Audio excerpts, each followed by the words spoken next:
사랑하는 성도 여러분 안녕하십니까? 오늘은 8월 2일 월요일 새벽 이슬과 같은 주의 말씀을 사모하며 나오신 모든 분들을 주님의 이름으로 사랑하고 또 축복합니다.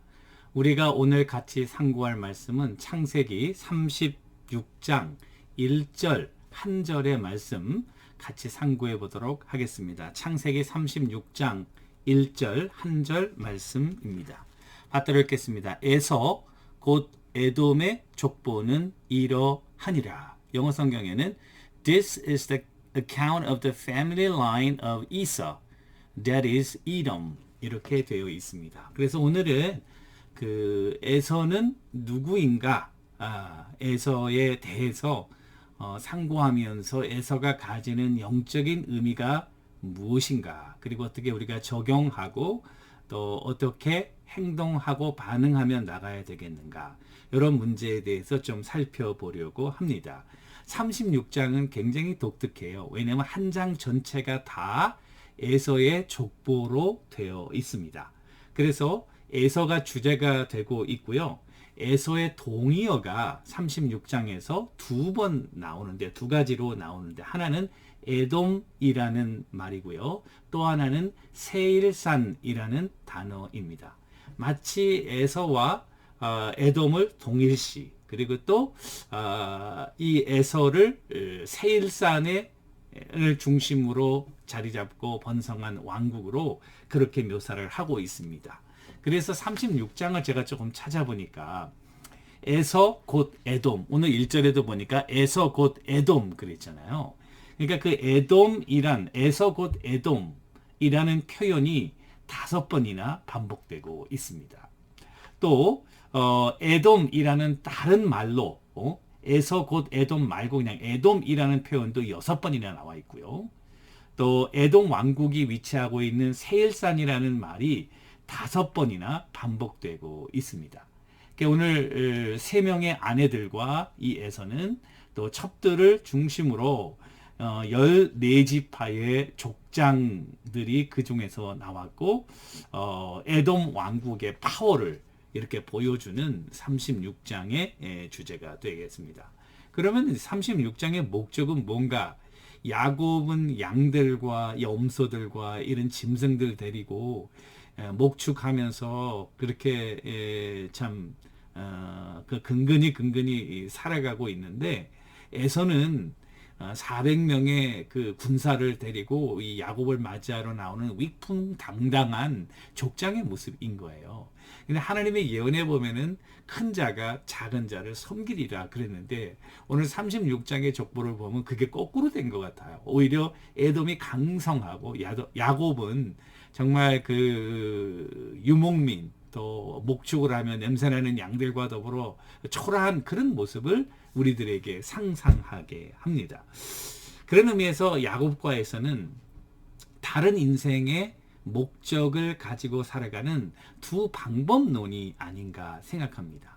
야곱은 하나님의 법에 따라, 그래서 하나님께서 그 이름을 이스라엘로 바꾸어 주시고 하나님이 다스리신다, 이제는 하나님이 주관하신다, 이런 삶이라고 하면은 이 에서, 에돔은 하나님을 배제하고 세상의 그런 물질과 권력과 파워와 쾌락과 이런 것들을 추구하면서 매우 현실적이고 실질적인 것을 추구하는 그와 같은 세상의 또 다른 삶의 방법론, 이 둘을 대조적으로 우리들에게 보여주고 있는 것이 아닌가. 그런데 성경에 보는 것은 보이는 것은 잠깐이고 보이지 않는 것은 영원하다. 여러분들과 내가 이 에서의 이 파워풀한 왕국들, 그 안에 14지파가 나오고 왕들, 족장들이 막 나오고 있는데요.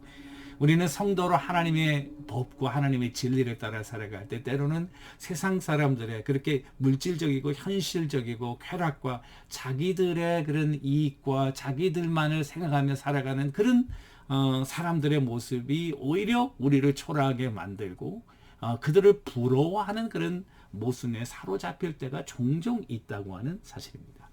자, 에돔의 역사를 살펴보니까 에돔은 별로 알려진 것은 없지만은 그 홍해 북쪽, 그리고 유다 지역의 남쪽, 이렇게 세일산을 중심으로 자리 잡고 있는데요. 이 에돔 왕국에 대해서 최초로 연구하고 우리가 알게 된 것은 1812년 스위스 탐험가인 조헨 루드윅 부크하르트라는 사람이 에돔 왕국을 탐사하고 그리고 연구하면서 에돔 왕국의 실체가 우리들에게 보여졌습니다. 거기 보니까 세일산은 샌드스톤으로 되어 있는 해발 5,000피트의 아주 높은 산이었고요. 그 안에 도성으로 들어가는 길이 아주 좁은 캐년으로 한 1마일 동안 가야지 거기 들어간다고 되어 있습니다. 그러니까 천연적인 난공불락의 요새인 것입니다. 그리고 또 중요한 지리적인 그 특징 중에 하나는 이제 그 킹스 하이웨이라고 그래서 고대의 그런 캐러반들 상업 무역로의 중심지가 되었던 저쪽 시리아 북쪽으로 해서 남쪽 애굽으로 연결되는 그 중간에 이 에돔 왕국이 자리 잡고 있는 거예요. 그러니까 이게 왔다 갔다 하면서 통행세 같은 거 있죠. 그러니까 다 빼앗기지 않고 그리고 또 죽지 않으려면 세금을 내야 되는 거죠. 그 지역을 통과하려면은. 여러분 이스라엘 백성들이 그 모세를 중심으로 이제 홍해로부터 나와가지고 가나안 땅으로 들어갈 때에 첫 번째 그들이 통과해야 되는 땅 지경이 바로 이 에돔 땅이었습니다. 모세가 우리는 형제이기 때문에 너희의 가축이라든지 그런 하나도 다 건드리지 않고 그냥 길만 내달라. 그랬더니 군대를 데리고 와서 위협하고 그래서 할 수 없이 그 땅을 피해서 돌아갔던 그런 기억들이 우리에게 있습니다. 굉장히 교만하고요, 무정하고 그리고 매우 세속적인 에돔. 이와 같은 에돔이 결정적으로 이제 그 conquer 정복한 왕은 바로 다윗 왕이었습니다. 그래서 사무엘하 8장 13절과 14절에 보면은 이렇게 돼 있어요.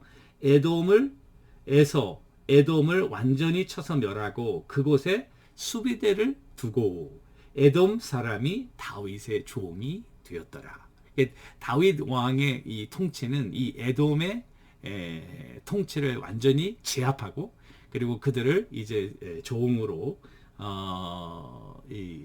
두게 되는 그런 성과를 가져왔죠. 이렇게 역사상에서 거의 사라질 뻔하다가 이 에돔이 다시 나타나게 된 것은 주전 3세기 마카비 전쟁 때에 유다가 이 에돔 땅을 정복하면서 이 에돔 땅이 유대 땅으로 편입되게 됩니다. 그러니까 에돔 사람이 다 유대 사람으로 편입되게 된 것이죠. 그 이두미아 자손인데요. 그 이두미아 자손의 이두미안 에돔 족속의 대표적인 사람은 바로 헤롯 왕이었습니다. 헤롯이 유대 성전을 건축하고 예수님을 신문하고 막 그랬잖아요. 성전을 건축한다는 건 굉장히 경건해 보이는 유대인처럼 보이지만 사실은 이 헤롯은 자기가 이스라엘 사람이 아니라 에서의 자손, 야곱의 자손이 아니에요. 에서의 자손, 에돔 사람인 것을 알고 유대 사람들에게 환심을 얻기 위해서 자기가 유대인인 것처럼 성전을 정치적인 목적에 이용하고 있는 그런 모습을 보여줍니다. 이 에서의 대표적인 자손인 헤롯 대제는 예수님을 죽이려고 동방박사에게 거짓말을 한 그 사건 우리가 아시죠? 그 헤롯의 아들 헤롯 아켈라오는 여러분 아주 무서운 학정으로 아버지보다 더 강력한 그런 학정을 했는데요. 그 때문에 예수님의 가족이 요셉과 마리아가 갈릴리로 옮겨가는 그런 일이 있게 됩니다. 또 아켈라오의 동생인 헤롯 안티파스는 여러분 잘 아시다시피 동생인데요. 정권을 잡게 되고 바로 헤로디아의 사건으로 세례 요한을 목베어 죽인 사람이 바로 헤롯 안티파스고요. 헤롯 아그리파 1세는 헤롯 대제의 손자인데요. 이 헤롯 아그리파 1세는 사도행전 12장에 보면은 야고보를 칼로 죽이고 베드로를 옥에 가둔 그런 자였습니다. 나중에 여러분 헤롯 안티파스 2세가 나오는데요. 그것은 사도행전 아그리파 2세. 아그리파 2세는 사도행전 25장, 26장에 보니까 사도 바울이 이제 감옥에 갇혀 있을 때 로마 총독 베스도와 함께 사도 바울을 신문하고 아그리파 2세가 사도 바울에게 하는 말이 여러분 사도행전 26장 28절에 보니까 아그리파가 바울에게 이르되 내가 적은 말로 나를 권하여 그리스도인이 되게 하려 하는도다. 이렇게 복음을 전하는 사도 바울에 대해서 마음의 문을 닫고 그를 신문하는 그와 같은 모습이 보입니다. 자, 그래서 이 야곱과 에서의 문제는 물론 단순히 형제로서 라이벌 있지만 어떻게 보면은 세상의 가치와 쾌락과 물질과 자기중심적인 그런 그 삶의 스타일을 에서다 볼 수 있고 또 그와 대조적으로 이 땅에서는 많은 고난과 핍박을 받지만은 영적인 거 보이지 않는 영원한 가치를 추구하는 이 야곱의 자손들이 늘 역사상의 이 대립을 이루면서 예수님의 시대까지 오는 것을 보여줍니다. 이와 같은 그 에돔에 관한 전적인 예언이 여러분 구약의 소선지서에 보면은 오바댜서입니다. 한 장으로 되어 있는데요. 모든 것이 다 에돔에 관한 예언으로 되어 있습니다. 그 오바댜서에 보면은 이제 10절, 18절에 보면 내가 내 형제 야곱에게 행한 포악으로 말미암아 부끄러움을 당하고 영원히 멸절되리라. 야곱의 족속은 불이 될 것이고 요셉의 족속은 불꽃이 될 것이요 에서 족속은 지푸라기가 될 것이라. 그들이 그들 위에 붙어서 그들을 불살를 것인즉 에서 족속에 남은 자가 없으리니 여호와께서 말씀하셨느니라. 이것이 이제 비록 이 땅에서 여러분들과 제가 야곱의 자손으로 영적인 하나님의 백성으로 고난을 받고 때로는 어려운 환난 속에 있지만은 그러나 영원한 가치를 추구하고 하나님 중심적으로 살아가는 하나님의 백성의 궁극적인 승리를 우리들에게 보여주는 좋은 그 예언의 말씀이라 이렇게 볼 수 있겠습니다. 그러니까 지금도 하나님 중심의 백성과 또 이 세상의 가치와 물질을 추구하는 백성들이 갈등을 일으키면서 오히려 그들이 잘 보이고 그들이 세 보이고 그들이 부러워 보이는 그러한 가운데 있지만 결국 하나님의 백성들이 승리하고 하나님의 영광이 우리를 통해서 드러난다는 그런 확실한 믿음과 신념을 가지고 오늘도 우리에게 주신 믿음의 분량에 따라 겸손하게 그러나 강하게 그리고 흔들리지 않고 주님과 동행하시는 여러분들과 제가 되기를 주님의 이름으로 간절히 축원합니다. 기도하겠습니다. 살아계신 하나님 아버지, 오늘 에서를 통해서 우리들에게 귀한 영적인 깨달음을 허락해 주시고 하나님의 영원한 가치를 바라보며 살아가는 영적인 자녀로서의 정체성을 확립하고 하나님의 영광을 드러내는 귀한 종들 다 되게 하옵소서. 예수님의 이름으로 간절히 기도 올리옵나이다. 아멘. 여러분 오늘도 주님과 동행하시는 여러분들과 제가 되기를 주님의 이름으로 간절히 축원합니다. 감사합니다.